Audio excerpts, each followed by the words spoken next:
حضور فرمانے لگے اس بندے میں کوئی خیر ہی نہیں، اس میں کوئی بھلائی ہی نہیں جو نہ محبت کرے اور نہ اس سے محبت کی جائے۔ مومن محبت والا ہوتا ہے، الفت والا ہوتا ہے، پیار والا ہوتا ہے، پریم والا ہوتا ہے۔ وہ بندے میں بھلائی نہیں جو نہ پیار کرے اور نہ کوئی اس سے پیار کیا جائے۔ میرے نبی پاک علیہ السلام نے فرمایا قیامت کے دن رب کریم فرمائے گا کہاں ہیں وہ لوگ؟ منادی اعلان کرے گا میدان محشر میں، کوئی آدمی اعلان کر وہ کہاں ہیں لوگ؟ اور تو کس کو ڈھونڈ رہا ہے؟ فرمایا مجھے رب نے بھیجا ہے کہ وہ بندے ڈھونڈ کے لاؤ جو دنیا میں میری رضا کے لیے ایک دوسرے سے محبت کیا کرتے ہیں۔ وہ بندے ڈھونڈ کے لاؤ۔ بندے ڈھونڈے جائیں گے۔ یا رسول اللہ رب ان کا کیا کرے گا؟ تو نبی کریم صلی اللہ علیہ وسلم فرمانے لگے رب فرمائے گا تم دنیا میں میری رضا کے لیے ایک دوسرے سے پیار کرتے تھے، آج میرے عرش کے سائے کے علاوہ سایہ کوئی نہیں، آج میں تمہیں اپنے عرش کے سائے میں جگہ عطا کروں گا۔ میری رضا کے لیے پیار کیا تم نے، میری رضا کے لیے محبت۔ خدا را تھوڑا تھوڑا لوگوں سے پیار شروع کریں۔ آپ یقین کریں وہ پولیس والے سے آپ کہیں نا کہ تو اپنا رویہ ٹھیک کر، تو کہتے تو انہیں پتہ نہیں بندے کس طرح دا ساڑھنا سلوک کرتے ہیں۔ وہ بھی مطمئن ہے، وہ کہتا ہے اگر میں گالی گلوچ کر رہا ہوں تو میں ٹھیک کر رہا ہوں۔ وہ کہتا ہے یہ لوگ لائے کیس ہیں۔ آپ دیکھ لیں، آپ سمجھ لیں چیزوں کو۔ میں نے ڈاکٹر صاحب سے کہا کہ تھوڑی سی آپ لوگوں سے شفقت کریں، غریب لوگ آتے ہیں تو کہتے ہیں مفت دوائی دیں تو یہ بیچ دیتے ہیں جا کے۔ ہر شخص نے ایک دوسرے کے خلاف کہانی بنا لی، نفرت کے لیے کوئی نہ کوئی پلان کر لیا، ہمیں باتیں مل گئیں، ہم نے داستان سرائی کر لی، ہم نے اپنے ذہن کو اکٹھا کر لیا۔ مجھے بتلاؤ نا یار، اگر رسول کریم صلی اللہ علیہ وسلم اور باقی انبیاء بھی قوموں کے بارے میں یہ سوچتے کہ یہ بڑے ظالم ہیں، یہ بڑے چور ہیں، یہ بڑے ڈکیت ہیں، یہ بڑے غاصب ہیں، یہ کافر ہیں، منافق ہیں، تو بھلا ہو سکتا تھا، لوگوں کا فائدہ ہو سکتا تھا۔ وہ لوگ بڑے بڑے سخت گیر تھے، پر محبوب نے فرمایا وہ جو کریں گے وہ ان کا انداز، اور ہم جو کریں گے وہ ہمارے رب نے ہمارے ذمے لگا کے بھیجا۔ اپنی زندگی میں تلاش کریں اور پیار کریں اور اچھے لفظوں سے لوگوں کو یاد کریں اور خوبصورت لہجہ اختیار کریں اور ٹھنڈی اور اچھی باتیں کرنے کی کوشش کریں، اللہ کی رضا کے لیے، اللہ کی رضا کے لیے، اللہ کے بندوں سے پیار۔ یارو دیکھو، عورت ہو طوائف، زندگی ساری بیت جائے گناہوں میں، لیکن میرے نبی پاک فرماتے ہیں وہ رب کی رضا کے لیے کتے سے بھی پیار کر لے تو رب اسے جنت عطا کر دیتا ہے۔ تو کتے کو پانی پلا گئی، پر پلا گئی نا اللہ کی رضا کے لیے، اسے کوئی فائدہ تو نہیں تھا نا، وہ اللہ کی رضا کے لیے پلا گئی، تو رب کریم نے اس کے سارے گناہوں کو، کسی سے پیار تو کرے۔ میں اکثر کہتا ہوں کہ میاں بیوی کا جو رشتہ ہوتا ہے نا، اس کو اللہ پاک نے نا قرآن پاک میں اپنی نشانیوں میں سے ایک نشانی قرار دیا ہے۔ ان دونوں کی وجہ سے گھر چلنا ہے، بچوں کی پرورش ہونی ہے، نظام زندگی۔ آپ گھر سکون کے لیے جاتے ہیں، اطمینان کے لیے۔ آپ اپنے گھر کے اندر جیسے بھی ہوں، آپ کہتے ہیں یہاں مجھے کوئی پریشانی، یہ میرا اپنا بیڈ ہے، اپنا بستر ہے۔ لیکن اگر اسی رشتے میں جب آپ بیج بوئیں تو سب سے پہلے دولت کا بوئیں۔ اگر لڑکے والے یہ لالچ کرتے ہیں نا لڑکی کیا لے کے آئے گی، تو لڑکی والوں کا بھی لالچ ہوتا ہے کہ لڑکا کماتا کیا ہے، ان کو بھی پتا ہوتا ہے کہ کتنے پیسے لاتا ہے، کیا کمائی ہے، کتنا کو جھاڑو پھیر لیتا ہے۔ آپ نے جب بنیاد یہ رکھی، مجھے دیانتداری سے بتانا کہ پورا نیک ہو، پورا شریف ہو، پورا پرہیزگار ہو، لیکن دولت صحیح نہ کماتا ہو تو رشتہ آسانی سے ہو جاتا ہے۔ وہ بس سارا کچھ ٹھیک ہے، صرف کمائی تھوڑی سی کم ہے، وہ مشکل سے گزارا ہوگا، وہ کہتے ہیں نہیں جی نہیں، بھوکے تو نہیں نہ مرنا۔ کیوں؟ ہم نے اس کے اندر جب دولت کو شامل کر لیا، آ گئی دولت، تب جس رشتے کی بنیادی دولت پہ ہوگی وہاں آپ وفا تلاش کریں گے، وہاں آپ خلوص تلاش کریں گے، وہاں ہم للہیت تلاش کریں گے، اللہ کرے ہو جائے۔ لیکن وہ ہمارے مائنڈ سیٹ میں یہ بات ہوتی ہے کہ یہ جو معاملہ ہے یہ گڑبڑ ہے۔ اگر رضائے الہی مقصود ہو، اگر اللہ کی رضا مقصود ہو، حضرت فاطمہ بنت قیس ایک صحابیہ تھیں، انہیں طلاق ہو گئی، ان کے لیے دو رشتے آئے، ایک حضرت عبد الرحمن ابن عوف کا مالدار ترین آدمی تھے، اور ایک حضور کے غلام تھے، وہ بڑے غریب تھے، مسکین تھے۔ ان کے والدین کی خواہش تھی کہ عبدالرحمن ابن عوف سے شادی ہو جائے، وہ بھی تو بڑے نیک ہیں، پارساں ہیں، عشرہ مبشرہ ہیں۔ حضرت فاطمہ بنت قیس نے کسی بندے کی ڈیوٹی لگائی، کہنے لگی پتہ کرو نبی پاک کی رضا کیا ہے، حضور کی رضا کدھر ہے؟ تو پتہ چلا حضور کی خواہش غریب کی طرف ہے۔ تو وہ خاتون اپنے ماں باپ کو کہنے لگی میرا نا اس غریب سے رشتہ کرا دو۔ انہوں نے کہا پتر بیٹیوں کے بارے میں ماں باپ بڑے احساس ہوتے ہیں، ہم چاہتے ہیں کہ عبدالرحمن ابن عوف مالدار ہے تو وہ بھی تو نیک ہے نا، حضور نے دنیا میں جنت کی بشارت دی اور ان کا بڑا اعزاز ہے، حضور نے ان کے پیچھے نماز پڑھی، بڑا مرتبہ بڑا مقام والا صحابی ہے، وہ تو غریب آدمی ہے، اور پھر حضور نے حکم تو نہیں نہ دیا، خواہش کا اظہار کیا ہے۔ اس بی بی کے جملے بڑے شاندار ہیں، کہنے لگی آپ مجھے اللہ کی رضا کے لیے نا میرے نبی کے حوالے کر دیں، مجھے امید ہے اللہ رسول مجھے کبھی ضائع نہیں فرمائیں گے، مجھے حوالے کریں رسول کائنات۔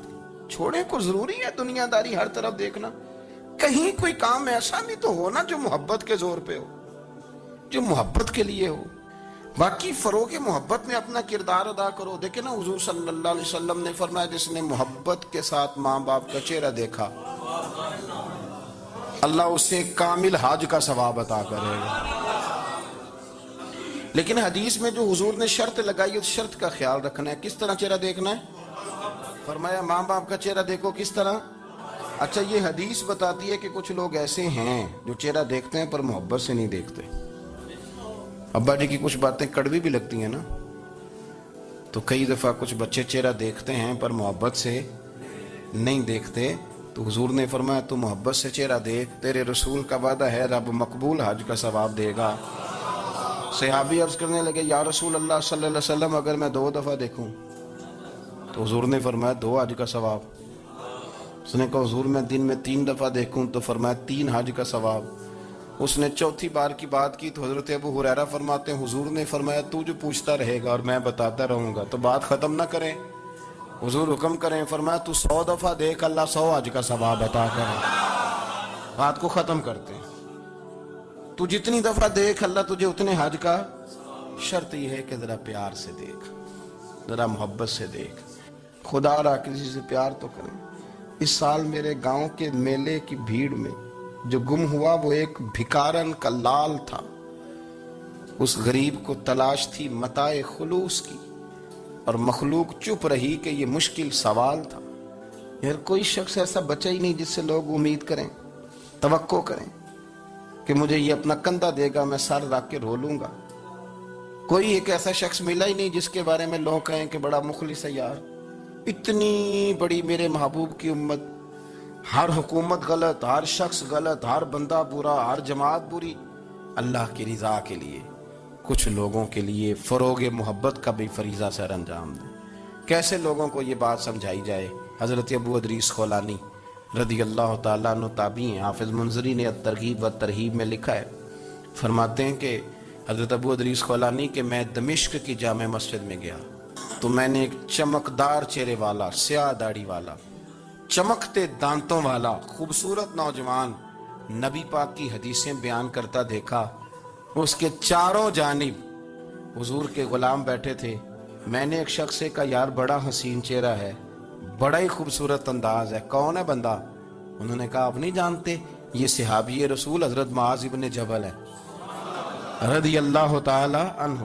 حضرت معاذ ابن جبل کا انتقال بھی کوئی 40 سال کی عمر سے پہلے ہو گیا تھا، لیکن ان پر حضور کا اعتماد اتنا تھا کہ حضور نے اپنی حیات ظاہرہ میں گورنر بنایا انہیں صوبے۔ چمکدار دانت، حدیثیں بیان کر رہے ہیں۔ حضرت ابو ادریس خولانی رضی اللہ تعالیٰ عنہ کہتے ہیں رش بڑا تھا، میرے دل میں خواہش ہوئی کہ آج تو لوگ زیادہ ہیں، کل آؤں گا ملاقات کروں گا۔ کہتے ہیں اگلے دن میں اپنی طرف سے سب سے پہلے گیا، پر حضرت معاذ ابن جبل تو مجھ سے پہلے مسجد میں موجود تھے اور وہ نفل پڑھ رہے تھے، اللہ اللہ کر رہے تھے۔ تو میں نے ان کے ساتھ سلام لی، فرمانے لگے کیسے آئے ہو؟ تو میں نے کہا حضور کل آپ کو دیکھا ہے، آپ کی باتیں سنی ہیں، تو گویا آپ کا تو چہرہ ساری رات میری آنکھوں کے سامنے رہا، تو میں تو سویرے زیارت کی غرض سے حاضر ہوا ہوں، اللہ کی رضا کے لیے مجھے آپ اچھے لگیں، اللہ کی رضا کے لیے۔ کوئی بندہ ایسا بھی تو ہو نا، کوئی غریب، کوئی مسکین، کوئی عالم، کوئی صوفی، کوئی درویش، کوئی ذاتی تعلق نہ ہو، تعلق کیا ہو؟ اللہ کے لیے۔ آپ مجھے اچھے لگیں، حضرت سیدنا معاذ ابن جبل فرمانے لگے واقعی ایسا ہی ہے؟ عرض کی حضور بالکل ایسا ہی ہے۔ تو فرماتے میں نے چادر لی ہوئی تھی، حضرت معاذ ابن جبل نے میری چادر کو پکڑ کے کھینچا، فرمایا پکی بات کر یار۔ میں نے کہا حضور پکی کر رہا ہوں۔ تو فرمانے لگے سن، پھر میں نے نبی کریم سے سنا ہے، رسول کریم علیہ السلام نے فرمایا جو دو بندے رب کی رضا کے لیے پیار کرتے آپس میں، اللہ ان دونوں سے محبت فرماتا ہے۔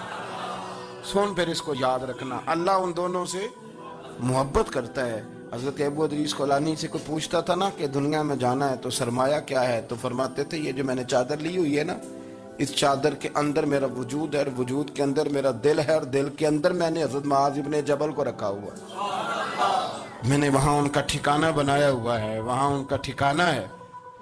یہ دور ہی نکتہ چی ہے، کہیں چھپ کے بیٹھ جا، اور جس دل میں تو مکی ہے وہیں چھپ کے بیٹھ جا۔ اقبال کہتے ہیں جس دل میں تو مکی ہے وہیں چھپ کے بیٹھ جا۔ دوستو، رسول اللہ صلی اللہ علیہ وسلم کے غلاموں نے مالک کی رضا کے لیے لوگوں سے پیار، فروغ محبت میں کردار ادا کیا، اور بہترین کردار۔ آپ اپنی زندگی میں کچھ چیزیں ایسی بنائیں جن میں فقط اللہ کی رضا کے لیے محبت، خالق کی رضا کے لیے پیار، خالق کی رضا۔ آپ یقین کریں اگر تھوڑا تھوڑا کر کے ہم اس محبت کو فروغ دیں نا اپنے دلوں میں، تو بہت سارے بادل چھٹیں گے۔ ہم نے نا وہ تیزی سے دولت کو، لالچ کو، ہمارے پاس بڑے سارے لوگ آتے ہیں اور ہم اس قابل بھی نہیں جتنے لوگ آ جاتے ہیں۔ میں صحیح کہہ رہا ہوں، بالکل کوئی حیثیت نہیں، 1% بھی۔ جب پلٹ کے دیکھتے ہیں تو شرم آتی ہے کہ یار اتنی دور سے بندہ چل کے آ گیا، اس کو کیسے سمجھائیں، کس طرح کر کے۔ تو ایک آدھ دن پہلے ایک بزرگ آ گئے، اور وہ اچھے صاف ستھرا ان کا مزاج تھا، بڑے شاندار۔ تو میں زیارت کے لیے ہوں، تو میں نے کہا زیارت شیارت والا تو کھاتا کوئی نہیں، چلو آپ آ گئے ہیں تو کوئی حکم کریں۔ تو کہنے لگے کوئی حکم نہیں، میں اللہ کی رضا کے لیے آیا ہوں۔ یہ کوئی تقریر نہیں تھی، ایک خطبہ نہیں تھا، نہ ان کے سامنے سپیکر تھا، نہ وہ شور کر رہے تھے، نہ وہ نعرے لگوا رہے تھے، نہ وہ ہاتھوں پہ ہاتھ مار رہے تھے۔ اور اس بندے نے کہا اللہ کی رضا کے لیے آؤں، تو وہ بھی رو پڑے تو میں بھی رو پڑا، ختم ہو گئی بات۔ اب بات کو سمجھیں، یہ اتنا تگڑا رشتہ ہے نا یار۔ کسی رشتے کے بیچ برادری ہوتی ہے، کسی رشتے کے بیچ خاندان ہوتا ہے، کسی رشتے کے بیچ قبیلہ ہوتا ہے، کسی رشتے کے بیچ رنگ نسل ہوتی۔ وہ کتنا تگڑا رشتہ ہے کہ دو بندوں کا رشتہ ہو، ایک بیچ میں خدا ہو، دوسرے محمد مصطفیٰ ہو۔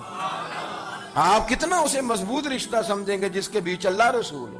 اتنا تگڑا رشتہ، اتنا مضبوط تعلق، اتنی وسعت اس کے اندر، اللہ کی رضا کے لیے۔ حضرت موسیٰ کلیم اللہ علی نبینا علیہ الصلوۃ والسلام سے رب کریم نے فرمایا، کہا اے موسیٰ میری رضا کے لیے بھی کوئی کام کیا ہے؟ حضرت موسیٰ علیہ السلام نے عرض کی یا اللہ میں نے تبلیغ کی، تو فرمایا وہ تو آپ کی ذمہ داری تھی۔ امام غزالی نے روایت لکھی ہے، اے اللہ میں نے آپ کے تمام احکامات پہ عمل کیا، موسیٰ وہ تو آپ نے کمال کیا، اللہ کے پیغمبر ہیں، تو میری رضا کے لیے تو یا اللہ تیری رضا کے لیے کیا ہے؟